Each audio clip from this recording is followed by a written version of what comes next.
Di kalangan mereka sendiri masih dipeributkan tentang beribadah pada hari apa. Tapi alhamdulillah, kita umat Islam ada yang masih ribut ibadahnya hari Jumat. Ada yang dari Islam masih ribut kan? Gitu. Ya, alhamdulillah tidak. Baik Muhammadiyah, Persis, NU sama ya? Sholat Jumat ya?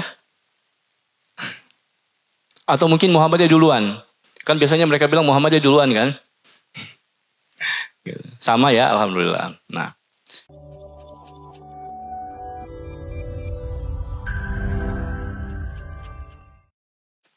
Bismillahirrahmanirrahim.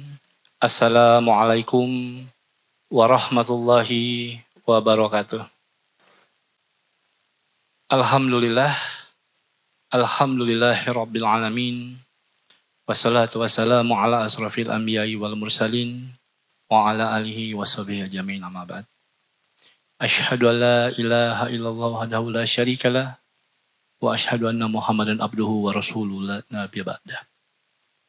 Allahumma sholli ala Muhammad wa ala ali Muhammad. Segala puji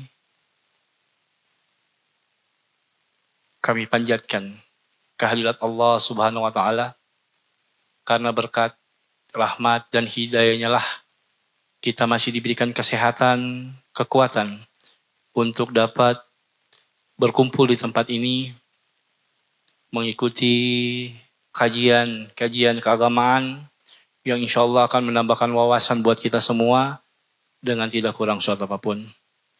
Salawat dan salam tak lupa kita sampaikan pada junjungan kita Nabi Muhammad sallallahu alaihi wasallam, Nabi yang umi, yang telah mengeluarkan kita dari alam kegelapan menuju ke alam terang benderang. Kami bersyukur alhamdulillah masih diberikan kesempatan untuk bisa mengisi kajian di sini di akhir tahun 2024 yang bisa saya bertatap muka secara langsung dengan jamaah di sini. Dan ini mungkin yang pertama saya mengisi kajian di masjid ini. Suatu kehormatan yang luar biasa. Insya Allah ini akan menjadi suatu momen yang berharga dalam memperkaya hasanah keilmuan, terutama dalam menimba ilmu, untuk saling memahami, menghargai kita dengan yang lain, sehingga kita tidak salah kaprah, kebablasan dalam beragama. Bapak Ibu jamaah yang dirahmati Allah, beberapa hari ke depan insya Allah saudara-saudara kita sebangsa setanah air yang beragama non-muslim akan merayakan hari raya mereka yang disebut dengan Natal. Nah, dari ke tahun ke tahun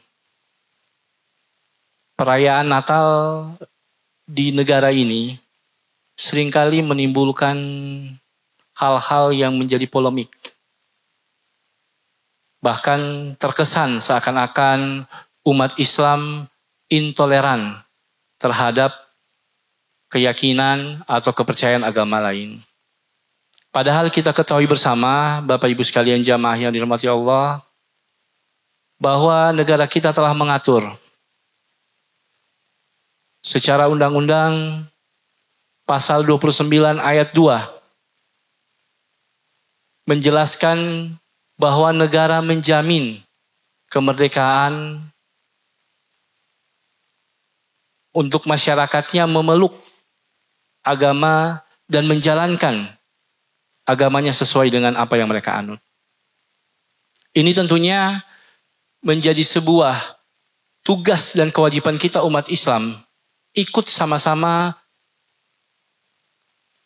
menjaga keamanan, menjaga ketentraman, kenyamanan saudara-saudara kita dalam beribadah. Namun konteks menjaga keamanan, kenyamanan, dan ketentraman tentunya tidak keluar daripada nilai-nilai ajaran Islam itu sendiri.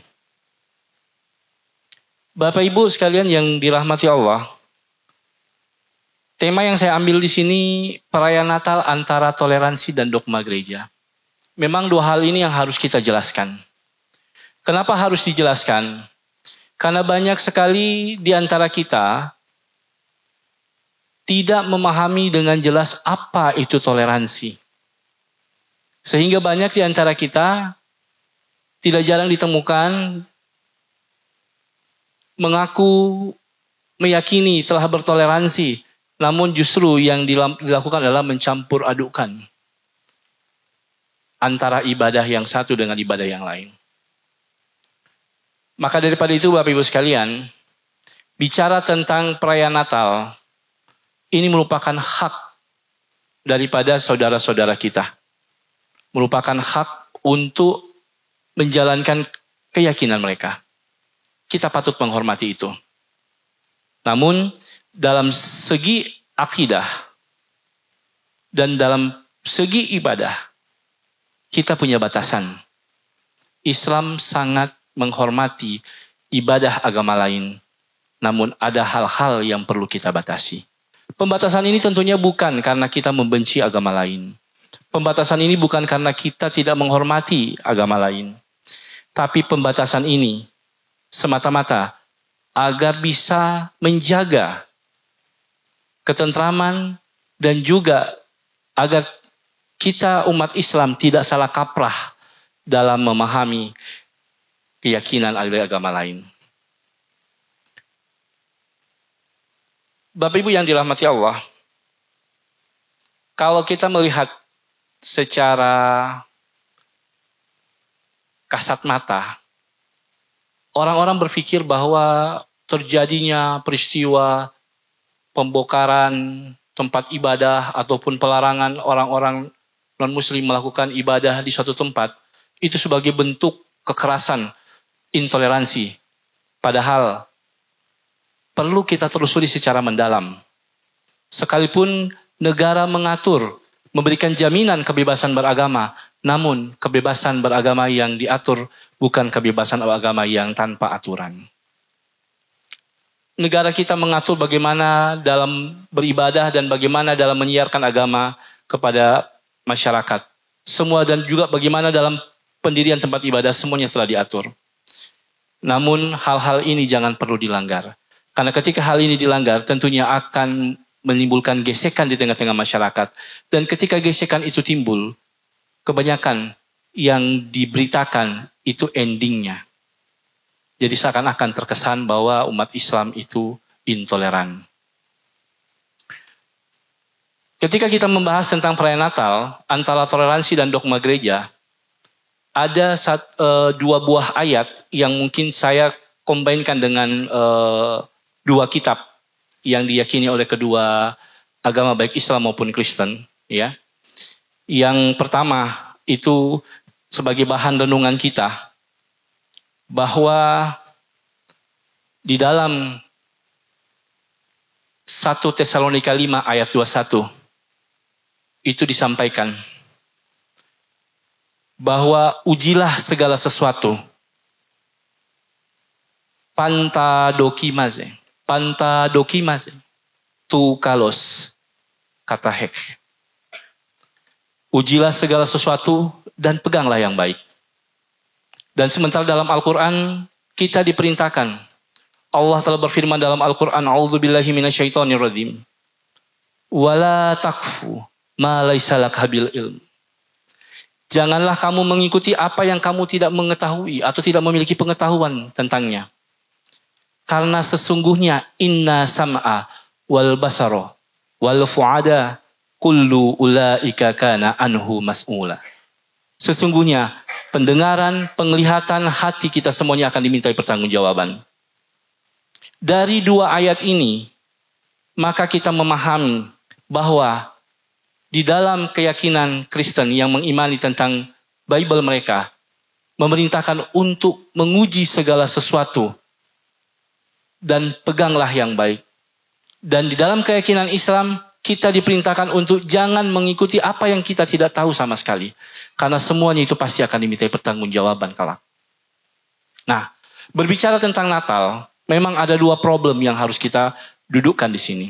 Yang pertama, tentang toleransi. Bagaimana kita umat Islam harus bertoleransi. Dan yang kedua, kita juga harus memahami bahwa perayaan Natal tidak terlepas daripada dogma Kristen itu sendiri. Sebuah keyakinan yang harus dijalankan oleh umat Kristen.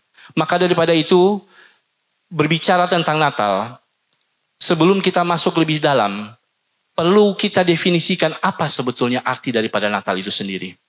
Agar kita umat Islam bisa mengetahui sebatas mana kita bertoleransi. Kata Natal, dalam bahasa Latin itu berarti kelahiran. Dalam keyakinan keimanan Kristen, Natal itu bukan hanya sekedar kelahiran daripada Yesus Kristus. Atau kelahiran daripada Isa Al-Masih. Makanya hal ini juga menjawab apa yang disampaikan oleh Habib Kribo. Mungkin Bapak Ibu kenal ya. Mengatakan bahwa kita umat Islam juga wajib merayakan karena Natal itu adalah kelahiran daripada Yesus Kristus atau Nabi Isa alaihissalam dalam Al-Quran. Kenapa? Ini menjawab karena dalam keimanan Kristen, Natal bukan hanya sekedar kelahiran Yesus Kristus, melainkan kelahiran Tuhan dan Juru Selamat mereka. Jadi, ini sangat krusial. Karena melaksanakan perayaan Natal berarti kita sedang melaksanakan peringatan atas kelahirannya Tuhan. Bukan hanya sekedar kelahiran Nabi Isa alaihissalam. Al-Quran memang menceritakan tentang kelahiran Nabi Isa alaihissalam yang ajaib. Bahkan Al-Quran, nama Nabi Isa alaihissalam dalam Al-Quran lebih banyak disebutkan daripada nama Nabi Muhammad SAW. Ini kenapa? Karena Al-Quran begitu mencintai para nabi, termasuk Nabi Isa alaihissalam, sehingga ajaran-ajarannya yang telah diselewengkan diluruskan dalam Al-Quran. Kalau hanya sekedar meyakini bahwa kelahiran Nabi Isa alaihissalam itu diceritakan dalam Al-Quran, ya, itu benar. Begitu juga dengan Bible, Alkitab yang diyakini oleh umat Kristen, menceritakan juga kelahiran daripada Yesus Kristus.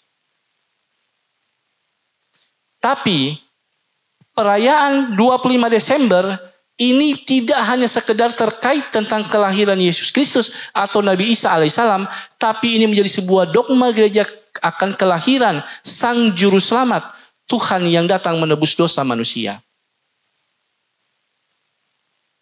Jadi secara dogma jelas sekali. Ini bertentangan dan tidak sefaham dengan ajaran Islam. Konferensi Wali Gereja Indonesia atau yang disingkat dengan KWI dalam seruan Natal pada tahun 2014 lalu menyatakan bahwa Natal merupakan kehadiran Allah, saya menggunakan bahasa mereka, Allah yang melalui Yesus Kristus. Yang artinya mereka meyakini bahwa Allah nuzul ke dunia dalam wujud manusia yang disebut dengan Yesus Kristus. Jadi Natal itu merupakan merayakan kehadiran Allah dalam wujud manusia yang turun ke bumi. Dan tentunya ini sangat jauh bertentangan dengan ajaran Islam. Sehingga perayaan Natal bisa disimpulkan merupakan acara keagamaan yang syarat dengan inti kekristenan atau disebut dengan akidah, yaitu pengakuan Yesus sebagai Tuhan yang datang ke dunia menebus dosa manusia. Ini gak bisa dipungkiri Bapak Ibu sekalian. Jadi, perayaan Natal bukan hanya perayaan seremonial. Keterlibatan umat Islam terkadang di beberapa perayaan Natal, baik tingkat pusat maupun sampai di tingkat daerah, terutama di tempat kami di Manado, itu dengan atas nama toleransi itu salah kaprah. Justru saya berani mengatakan itu bukan toleransi, melainkan toleransi. Ya. Kita lanjut. Bagaimana Natal dalam tinjauan sejarah? Kenapa Bapak Ibu saya harus mengangkat ini? Bukan kami dalam rangka menyerang keimanan umat Kristen, tidak. Kami menghormati mereka. Tapi setidaknya Bapak Ibu faham. Natal dalam tinjauan sejarah. Mengutip pengakuan daripada Mario Righetti, menyatakan dalam situsnya gereja di Surabaya, gereja di Surabaya, ya, itu menyebutkan pemilihan tanggal 25 Desember adalah untuk memudahkan penerimaan kepercayaan dari rakyat yang menyembah berhala. Gereja Roma menemukan cara ini, yaitu menetapkan 25 Desember sebagai perayaan kelahiran Kristus untuk mengalihkan mereka dari perayaan penyembah berhala. Perayaan pada hari yang sama untuk menghormati matahari, dalam arti dewa matahari, yang tak terkalahkan dalam agama Mitras, penakluk kegelapan. Ini bukan kami umat Islam yang mengatakan. Ini seorang pemuka gereja yang bernama Mario Righetti. Dia mengatakan bahwa pemilihan tanggal 25 Desember untuk mengalihkan, karena pada waktu itu orang-orang Roma yang menyembah pagan, berhala, ya, hari rayanya itu di bulan Desember. Gitu. Makanya untuk mengalihkan mereka agar mereka beriman kepada Kristen, maka dibikinlah perayaan itu sama seperti mereka. Ya. Makanya banyak hal yang digeser, ya. Termasuk salah satunya hari peribadatan yang hari Sabat atau Sabtu digeser menjadi hari Minggu. Yang dalam bahasa Inggrisnya Sunday. Artinya apa? Hari matahari. Nah, Elia Miron mengatakan, bapak-bapak gereja awal merayakan hari Minggu gitu. Ini bukan persoalan siapa yang merayakannya, tapi ini menjadi persoalan adalah apakah perayaan pada hari Minggu itu atas perintah Tuhan atau bukan? Atas sunnah Nabi atau bukan? Apakah Nabi Isa alaihissalam atau Yesus Kristus melakukan hal itu atau tidak? Gitu. Kalau hanya karena anggapan Yesus bangkit pada hari Minggu, oke. Tapi sekalipun dia bangkit pada hari Minggu, tapi perintah beribadah itu pada hari Sabtu. Di dalam Bible mereka. Sehingga peralihan dari Sabtu menjadi Minggu, ya, inilah yang menjadi persoalan problem di tengah-tengah gereja. Bahkan ada satu sekte yang menolak beribadah pada hari Minggu karena menganggap bahwa itu bukan yang diperintahkan dalam kitab suci mereka. Di kalangan mereka sendiri masih dipeributkan tentang beribadah pada hari apa. Tapi alhamdulillah, kita umat Islam ada yang masih ribut ibadahnya hari Jumat. Ada yang dari Islam masih ribut kan? Gitu. Ya, alhamdulillah tidak. Baik Muhammadiyah, Persis, NU sama ya, sholat Jumat ya. Atau mungkin Muhammadiyah duluan. Kan biasanya mereka bilang Muhammadiyah duluan kan? Sama ya, alhamdulillah. Nah, kedua, ya, ini Albert Will Armstrong, dia mengatakan dalam bukunya yang mengutip Catholic Encyclopedia tahun 1911, dia menyampaikan bahwa di dalam Catholic Encyclopedia itu menuliskan bahwa Natal bukanlah di antara upacara-upacara awal gereja. Jadi sepakat ya, Natal bukan upacara-upacara awal gereja. Bukti awal menunjukkan bahwa pesta tersebut berasal dari Mesir. Perayaan ini diselenggarakan oleh para penyembah berhala yang jatuh pada bulan Januari, kemudian dijadikan hari kelahiran Yesus Kristus. Makanya Bapak Ibu kita bersyukur, kita punya penanggalan sendiri ya. Ada disebut dengan penanggalan Hijriah. Bukan kita anti dengan penanggalan Masehi, tidak. Tapi Bapak Ibu kalau belajar tentang penanggalan Masehi, mulai dari Januari, Februari, Maret, April, dan seterusnya, itu nama-nama para dewa. Januari itu memuja dewa Janus. Februari memuja dewa Februanus. Baru kemudian Maret, dewa Mars. April, dewi Aprilia. Mei, dewa Maya. Dan seterusnya. Jadi nama-nama bulan ini adalah pemujaan pada dewa-dewa. Makanya Islam bukan bentuk pada pemujaan para dewa. Islam punya penanggalan sendiri dengan sebutan penanggalan Hijriah. Nah, dalam ensiklopedia Britannica juga menyebutkan, Natal bukan berasal dari upacara gereja. Yesus Kristus atau muridnya tidak pernah merayakan Natal.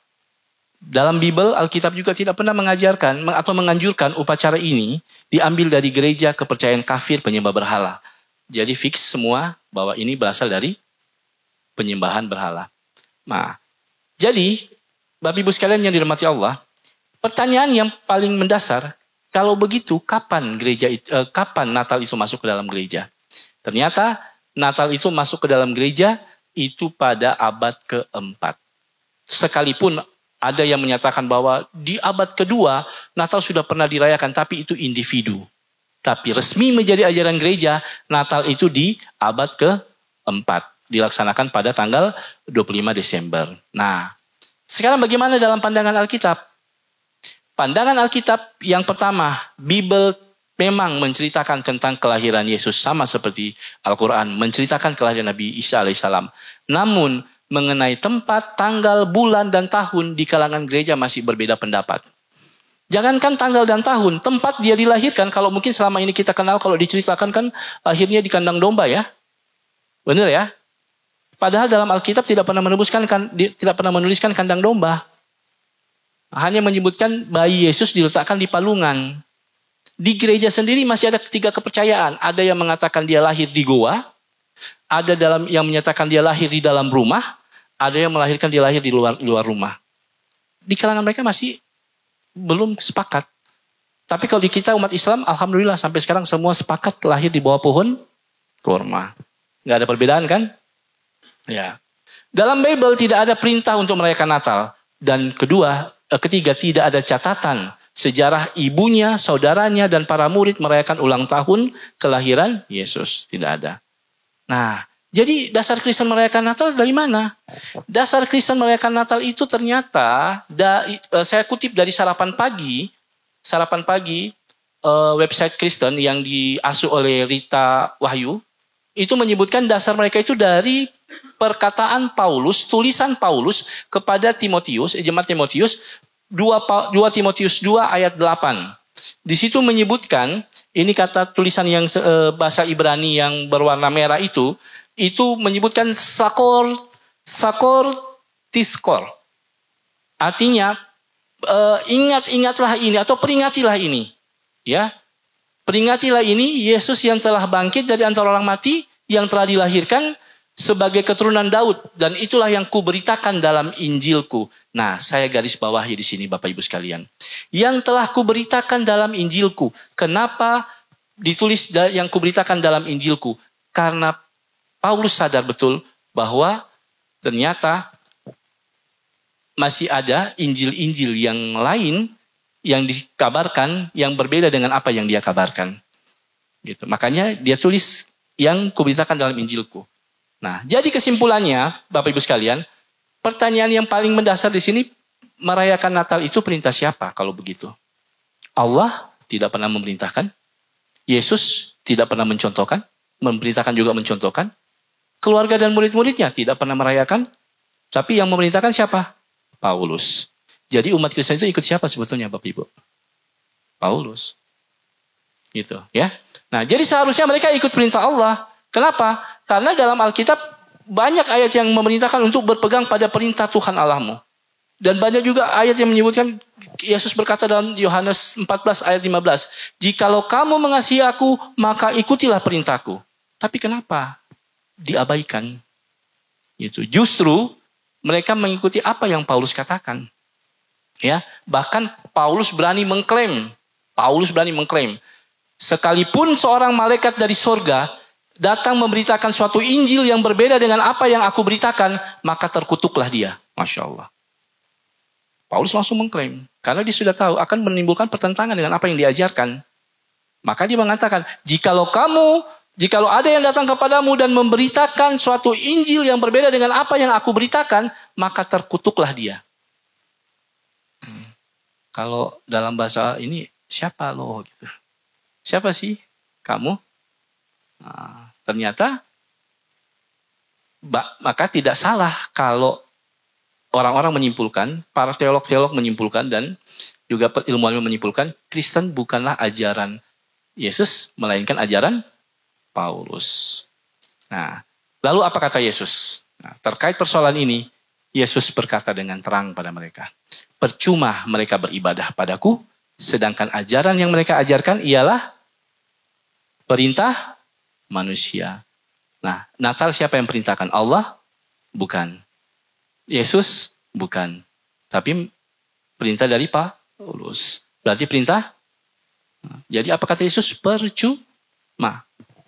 Nah, itulah sebabnya di hari terakhir Yesus berkata pada mereka, pada hari terakhir banyak orang akan berseru kepadaku, Tuhan, Tuhan, bukankah kami bernubuat demi namamu dan mengusir setan demi namamu dan juga mengadakan banyak mujizat demi namamu? Apa kata Yesus? Ia berterus terang dan menjawab, pada waktu itulah aku akan berterus terang pada mereka dan berkata, aku tidak pernah mengenal kamu, enyahlah daripadaku, kamu sekalian pembuat kejahatan. Diusir, pergi dari sini. Aku tidak mengenal kamu. Kenapa Yesus mengatakan aku tidak mengenal kamu? Karena apa yang mereka lakukan hanyalah perintah manusia. Nah, sekarang bagaimana sikap kita umat Islam? Ya. Satu, kita harus memiliki sikap toleransi. Sekalipun kita mengetahui sejarah gerejanya seperti itu, dogma gereja Natal seperti itu, namun kita tetap menghormati mereka. Silakan mereka laksanakan ibadah mereka tanpa kita mencampurinya, tanpa kita mengganggunya. Selama mereka jalankan sesuai dengan aturan yang berlaku di negara ini, ya, maka silakan. Yang terjadi beberapa waktu yang lalu ditemukan ada pembubarannya segala macam, ternyata tidak memenuhi aturan-aturan yang ada berlaku di negara ini. Termasuk banyaknya jamaah impor. Nah, jamaah impor ya, tahu Bapak Ibu ya? Nah, gerejanya ada, baru jamaahnya dari luar. Masih ingat peristiwa pembakaran 7 gereja kalau nggak salah di Aceh Singkil. Ternyata problemnya juga sama. Karena banyaknya jamaahnya impor. Nah, toleransi bukan toleransi. Toleransi dalam Kamus Besar Bahasa Indonesia artinya sikap menenggang, menghargai, membiarkan, membolehkan terhadap pendirian, pendapat, pandangan, kepercayaan, kebiasaan, dan kelakuan yang berbeda dan bertentangan dengan pendirian sendiri. Jadi, toleransi yang sesungguhnya ketika ada umat lain melaksanakan ibadah kita, biarkan, jangan kita ikut-ikutan di dalamnya. Ya, jangan ikut-ikutan menyalakan lilin, jangan ikut-ikutan juga di Manado itu tempat saya itu banyak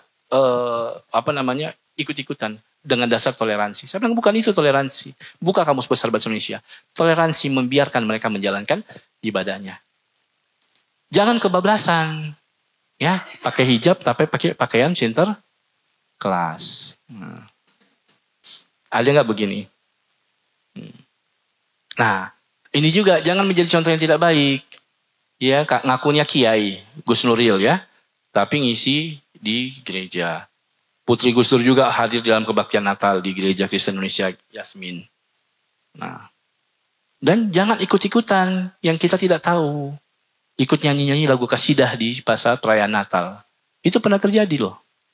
Diundang dalam gereja nyanyi lagu kasidah pakai jilbab lagi. Gitu. Baru kemudian nyanyi lagu perdamaian, perdamaian. Kita memang apakah seharusnya seperti itu? Tidak. Ya, oke. Dan jangan mencampur adukan ajaran Islam dengan ajaran Kristen. Jangan mencampur adukan yang hak dengan yang batil. Ayatnya jelas. 5 talbisun al-haqqa bil batil. Ya. Dan selanjutnya Bapak Ibu, fatwa MUI belum dicabut ya. Dari sejak 1981, tentang haram Natal bersama yang dikeluarkan oleh Buya Hamka, itu belum dicabut sampai sekarang. Artinya, kedudukan Natal bersama di dalam ajaran Islam sudah difatwakan oleh Majelis Ulama sebagai lembaga yang punya otoritas dalam memberikan fatwa mengharamkan Natal bersama. Jadi apapun alasannya, jangan Natal bersama haram hanya untuk masyarakat, buat pejabat tidak. Tidak, mau pejabat pun juga sama haram. Ya. Dan mengucapkan selamat Natal juga tidak dibenarkan. Kenapa mengucapkan selamat Natal tidak dibenarkan? Karena di sini mengandung keyakinan. Bukan tidak mengandung keyakinan. Nah, seperti contoh, saya memahami ucapan selamat itu doa. Berarti kalau doa bentuknya apa Ibu?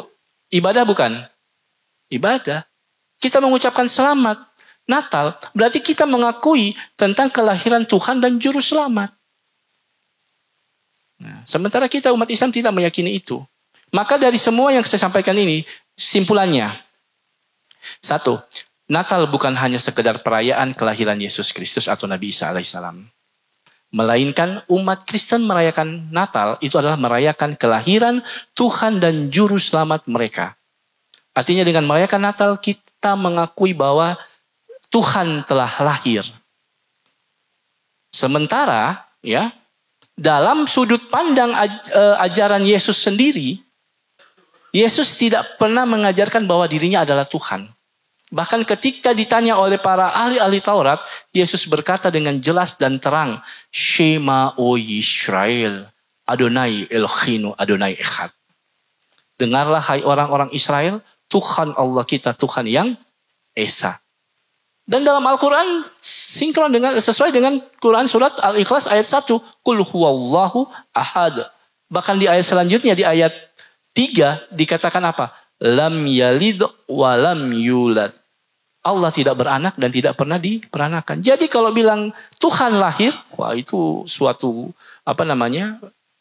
perkara yang besar dalam Islam. Bahkan dalam Al-Quran disebutkan bisa-bisa itu langit dan bumi itu hancur karena mengatakan Tuhan itu punya anak, gitu. Tuhan lahir. Nah, ini kan satu hal yang. Jadi kita umat Islam kita menghormati mereka, tapi kita jangan ikut-ikutan dalam kegiatan mereka. Kedua, umat Islam wajib menghormati umat Kristen dalam menjalankan Natal dan jangan membiarkan mereka beribadah dan tidak ikut-ikutan dalam ibadah mereka.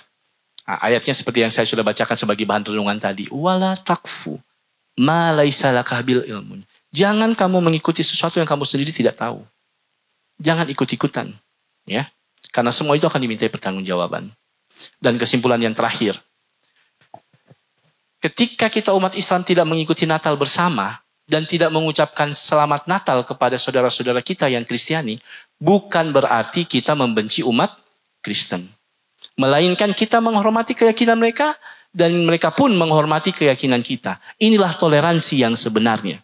Kita menghormati keyakinan mereka, mereka juga menghormati keyakinan kita. Dan inilah yang ditegaskan dalam Al-Quran, surat Al-Kafirun, lakum dinukum waliyadin.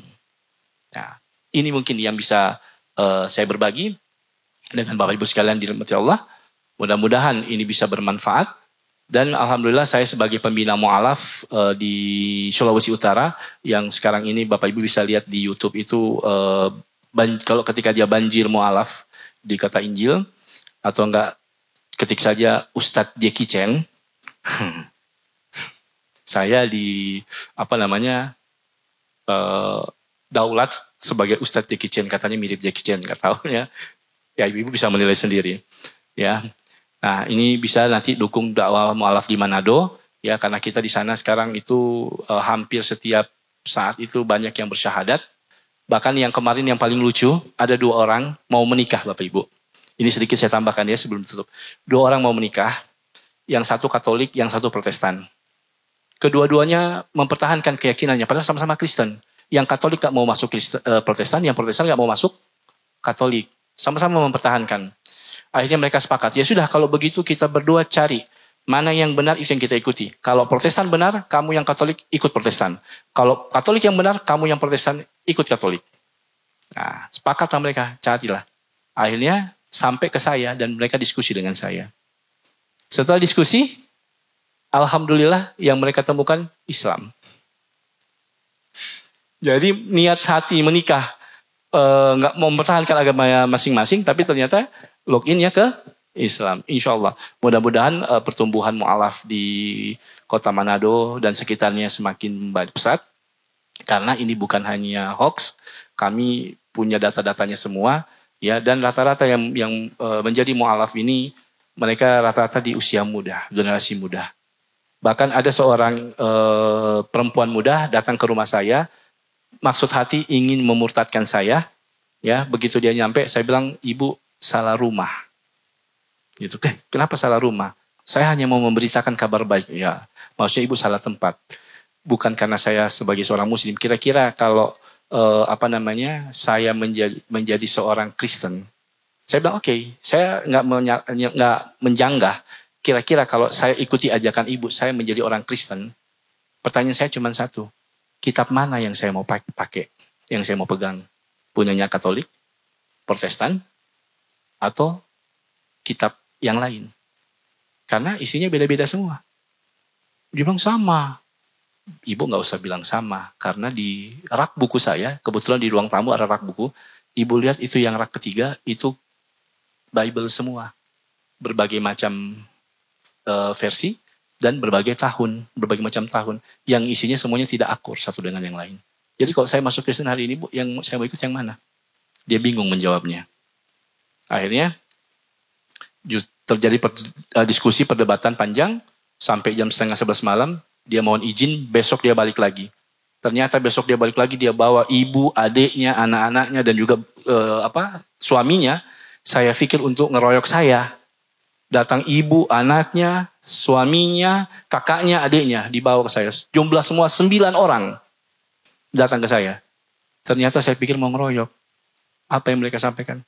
Pak, kami siap masuk Islam. Alhamdulillah, itu ada di video itu. 9 orang akhirnya memeluk agama Islam. Mudah-mudahan Allah meridhoi setiap langkah kita, dakwah kita. Akhirul kalam, fastabiqul khairat. Assalamualaikum warahmatullahi wabarakatuh.